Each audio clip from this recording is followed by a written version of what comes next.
Salut les VR4Players, c'est Laurent et on vous propose aujourd'hui une vidéo sur le sujet de l'eye tracking du PlayStation VR 2. Avant de commencer, n'oubliez pas le petit pouce en haut qui va bien, ça nous aide à bien référencer cette vidéo, de vous abonner à la chaîne et de cocher la petite cloche pour ne rien louper de nos prochaines vidéos. On vous rappelle également que si ce que l'on vous propose vous plaît, vous avez la possibilité de nous laisser un pourboire sur notre page Tipeee, vous trouverez le lien dans la description de cette vidéo. Nous passons de nombreuses heures pour préparer nos vidéos et ce n'est pas avec les revenus de YouTube que l'on pourra un jour juste changer de matériel informatique. Le 13 février 2022, la société Tobii annonçait qu'elle était en négociation avec Sony Interactive Entertainment pour devenir le fournisseur de technologies de suivi oculaire du PlayStation VR 2. Fondé en 2001, Tobii est l'un des principaux développeurs de solutions de suivi oculaire dans la recherche scientifique, les casques VR et AR, les appareils commerciaux et les machines sur mesure. Tobii est basé à Stockholm, en Suède, avec des bureaux aux États-Unis, au Japon, en Chine, en Allemagne, en Norvège et en Ukraine. Nous savons maintenant de manière officielle que Tobii, leader mondial du suivi oculaire, apportera son savoir-faire dans le PSVR 2. Mais plus concrètement, ça veut dire quoi ? Ça apporte quoi à nos jeux en VR ? Quels sont les usages possibles ? Certains d'entre vous nous ont demandé si on pouvait utiliser l'eye tracking si on porte des lunettes de vue, si on a un défaut de l'œil. Nous allons répondre à toutes ces questions maintenant.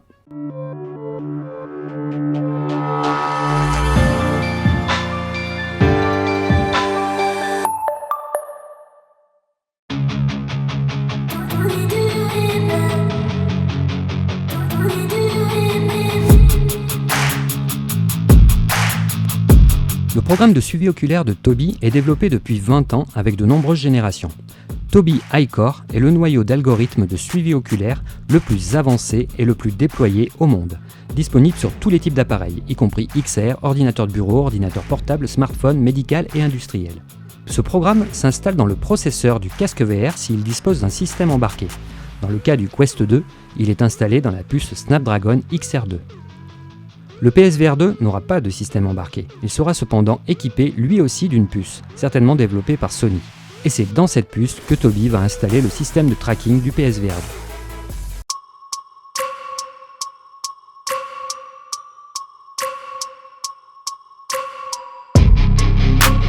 Le rendu fovéal sera certainement l'une des plus grosses avancées de la VR sur cette nouvelle génération de casques PSVR 2. Pourquoi le GPU devrait-il calculer un rendu total d'une image si votre œil n'a pas besoin d'une pleine définition sur toute l'image ? L'image sera calculée en pleine définition, en 2K par œil, à l'endroit précis où vous allez poser votre regard. Et les avantages sont énormes. La charge GPU constamment réduite offre une marge de manœuvre pour maintenir les fréquences d'image. La charge du GPU réduite permet des fréquences d'image élevées, augmentation du framerate. Prise en charge de la haute résolution avec le GPU existant, la PS5 n'a plus besoin d'envoyer un rendu total pour tout l'environnement du jeu. Un ombrage complexe est possible sans augmenter la charge du GPU. Si vous jouez à un jeu PS5, celui-ci va envoyer de la 4K à 60 fps par exemple. Et là, votre PS5 est déjà à bout, si le jeu est dingue graphiquement parlant. Passer ce même jeu en VR voudrait dire augmenter son framerate à 120 fps et envoyer 2 fois de la 4K pour obtenir de la stéréoscopie. Sans l'eye tracking, la qualité des images sera dégradée. L'économie énorme que le rendu fovéal va autoriser permet en réalité d'afficher techniquement un jeu aussi beau que sur un jeu plat sur PS5. Comme vous pouvez le voir ici, on peut comparer la charge du GPU sur un jeu en full rendering, courbe bleue, et un jeu utilisant l'économie de l'eye tracking, courbe verte. On peut constater que la charge du GPU, grâce au rendu fovéal, atteint difficilement les 25%, là où il serait à 100% sur du full rendering, ça c'est énorme. Techniquement parlant, l'économie apportée par le rendu fovéal peut complètement compenser le besoin en ressources supplémentaires demandé par la VR. Il serait donc possible de jouer à des jeux de la qualité graphique d'une PS5 dans un PSVR 2. Sur PS4, on vous rappelle qu'un jeu PSVR devait à la fois doubler l'image de rendu pour la stéréoscopie et doubler ou tripler le framerate du jeu. La PS4 ne pouvait pas suivre et l'aspect graphique des jeux était détérioré par souci de manque de ressources GPU. Avec le rendu fovéal, un jeu full rendering PS5 qui consommerait 110% des ressources n'utilise que 25% de celles-ci. Sur le calcul des ombrages par exemple, l'analyse comparative montre une réduction de 57% de la charge d'ombrage du GPU à un taux d'ombrage moyen de 16%. Là où le PSVR pouvait nous proposer des jeux VR de PS3 tournant sur une PS4, on peut s'attendre à un rendu proche de la PS5 dans le PSVR 2.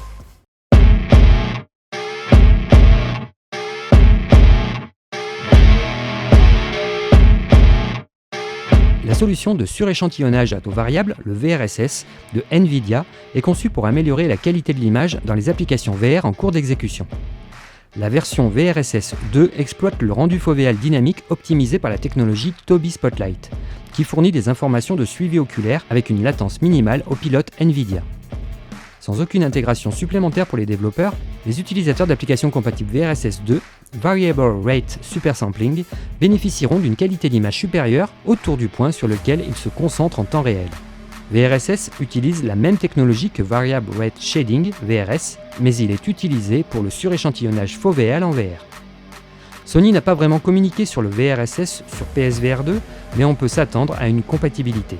La PS5 est déjà compatible VRS, le Variable Rate Shading, qui est une technologie proche du VRSS et qui s'applique aux ombres.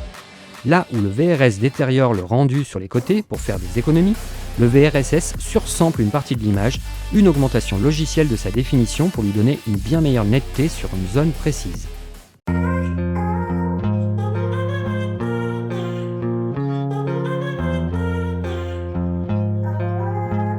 L'autre point important que l'eye tracking va nous apporter sera des interactions et de nouveaux gameplays dans les jeux VR. Il nous sera par exemple possible de ne plus viser avec des sticks analogiques mais uniquement avec notre regard. Les utilisateurs se verront octroyer des super pouvoirs pour utiliser les capacités de recherche de cibles au regard. Il sera également possible de naviguer dans les menus grâce au regard, sans bouger une seule fois le Sense Controller. L'autre point sympa sera sans doute les interactions avec les personnages en VR. Non seulement il sera possible dans le métaverse de voir où pose les yeux votre interlocuteur, mais des avatars pourront aussi réagir en fonction de leur tempérament. Ils baisseront les yeux si vous les regardez, s'ils sont timides par exemple. Le fait que le système sache exactement où vous posez les yeux sera également pratique pour un scénariste pour vous inciter à tourner la tête et ainsi continuer un récit en VR. Sur un film classique, nous sommes guidés par le réalisateur qui place la caméra sur le point important, ce qui n'est pas le cas en VR. Un outil précieux pour attirer l'attention du spectateur. Votre casque pourra également reconnaître votre rétine et savoir directement que c'est vous. Vos préférences et votre compte seront alors chargés automatiquement, un peu à la manière de votre iPhone qui reconnaît votre visage. Il sera enfin un outil très pratique pour les statistiques. Le système pourra ainsi analyser le comportement des joueurs dans un jeu et voir ce qu'ils regardent le plus. Un outil pratique pour les développeurs qui pourront ainsi localiser les zones difficiles de leur jeu si les joueurs butent tous sur une énigme par exemple. Bon, tout ça, on vous en parle depuis déjà bien longtemps. C'est génial, ça fait envie, mais certains joueurs se demandent peut-être si cette nouvelle technologie sera fonctionnelle pour tout le monde, surtout si vous portez des lunettes ou si vous avez un défaut oculaire.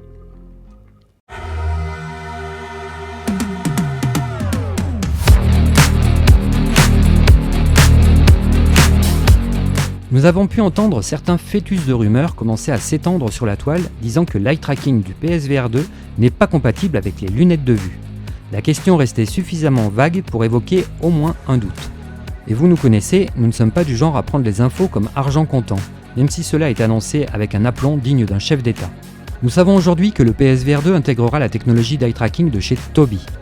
Alors pour répondre à cette question, nous avons contacté directement Tobii en Suède. Et c'est Johan Elgvist, l'un des ingénieurs en chef chez Tobii Abi à Stockholm, qui nous a répondu. Nous précisons que la société Tobii Abi n'a pas voulu s'entretenir avec nous au sujet du PSVR 2, mais qu'elle a bien voulu répondre sur la question du port de lunettes concernant globalement sa technologie. NDA oblige, Tobii Abi sont très à cheval sur cette question. Alors, on ne va pas tourner autour du pot. Le système d'eye tracking Tobii Abi est compatible avec presque tous les types de lunettes de vue. La société Tobii fait évoluer ses programmes de suivi oculaire depuis maintenant 20 ans. Leurs eye trackers sont conçus et développés pour soutenir la population complète des utilisateurs, y compris les personnes portant des lunettes de correction. Aucun souci avec des filtres de lumière bleue sur vos lunettes. Cela n'est pas seulement vrai pour les intégrations VR, par exemple le HTC Vive Pro Eye, le HP Reverb Omnicept, le Pico Neo 2 ou le Neo 3 Pro Eye, ou le PlayStation VR 2, mais la parfaite compatibilité du système aux lunettes de correction a également été prouvée pour les offres basées sur des écrans tels que le Tobii Eye Tracker 5 utilisé dans les jeux sur PC avec plus de 150 titres pris en charge. Toutes les spécifications de performance communiquées par le fabricant du casque sont valables avec et sans lunettes, quelle que soit la couleur de vos yeux. Globalement, 97% des porteurs de lunettes seront pris en charge sans souci. Alors, c'est quoi ces 3% qui restent ? Le souci réel que rencontre Tobii se situe au niveau des verres progressifs, qui possèdent 2 ou 3 corrections différentes et qui peuvent interférer sur les résultats.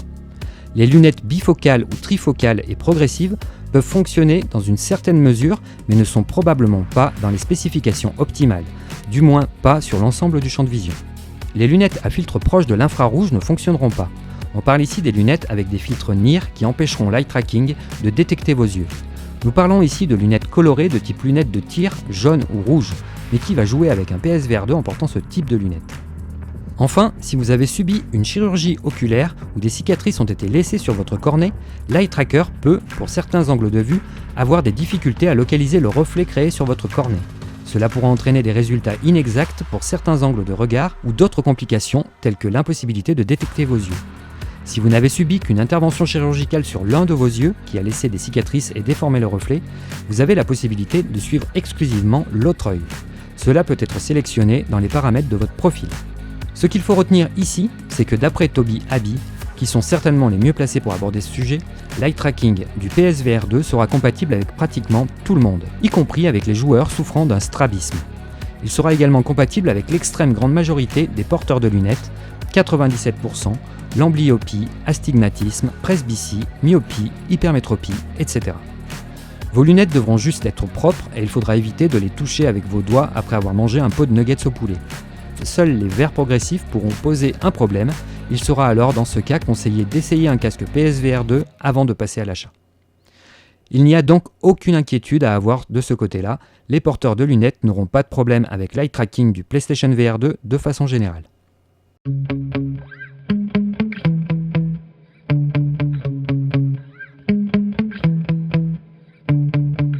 On pourrait se dire que certains développeurs qui vont vouloir porter leur jeu le plus rapidement possible sur plusieurs casques et donc ne pas s'embêter avec l'eye tracking du PSVR 2 auront tendance à désactiver cette fonction. Et ce choix ne leur permettra pas de bénéficier de toute l'économie de charge GPU apportée par les applications de Tobii. Et ça serait bien dommage, car ça se verra. Il risque d'y avoir un fossé plutôt énorme entre un Horizon Call of the Mountain et le jeu d'un studio qui aura fait le choix de ne pas se servir de l'économie apportée par Tobii. Il pourrait passer son jeu de 60 fps à 120 fps sans pratiquement rien faire.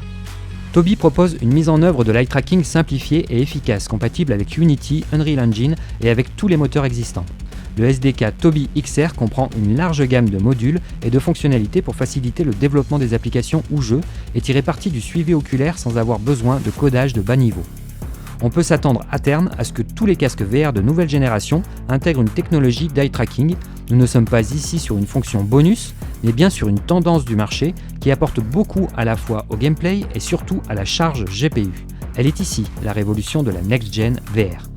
Le PSVR 2 est bien un casque VR de nouvelle génération. En regardant de plus près la notice en ligne de Unreal Engine 5, on peut se rendre compte que le nouveau moteur de Epic Games est nativement compatible avec le VRS, mais que le rendu foveal avec suivi oculaire n'est actuellement pas pris en charge. Il est toujours en version expérimentale, ce qui pouvait poser des soucis de retard sur la production des jeux VR et du line-up PSVR 2. Voilà peut-être ce qui a pu motiver Sony pour se rapprocher de Tobii, car le SDK de Tobii est compatible avec tous les moteurs. Unity, Unreal Engine, Decima, Snowdrop, et si pas compatible, les développeurs sont là pour proposer une solution.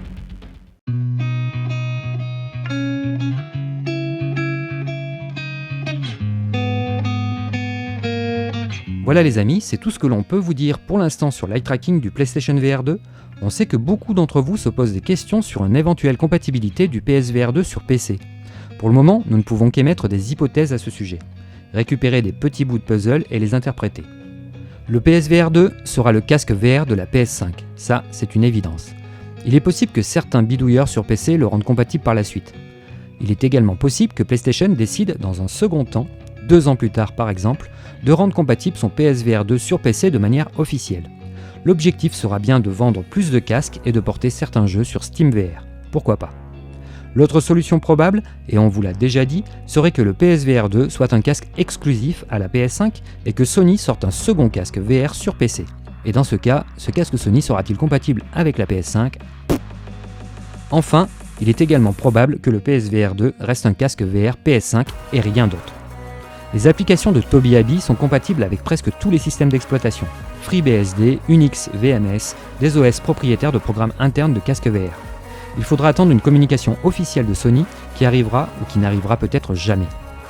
La seule chose qui est certaine aujourd'hui, c'est que le PSVR 2 sera le casque VR de la PS5 et que visiblement, il va se passer beaucoup de choses chez PlayStation si vous êtes mordu de VR. Certaines sources commencent à parler de première validation pour des jeux PSVR 2 pour cet été, et que les validations qualité sont prévues en octobre. Certains jeux pourraient être terminés, validés et passés à la certification PEGI à la rentrée, et pourraient être parfaitement prêts pour le mois de novembre 2022. Il ne reste plus beaucoup de temps à attendre, ça se précise.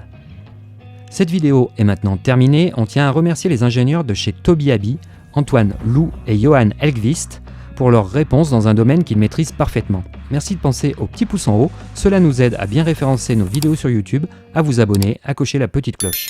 On vous rappelle que vous pouvez nous aider en nous offrant un petit pourboire sur notre page Tipeee, le lien est dans la description de cette vidéo. Toute l'équipe de VR4Player vous souhaite de passer de très bonnes vacances, si c'est votre cas. On se retrouve dans une prochaine vidéo. Salut tout le monde, ciao ciao.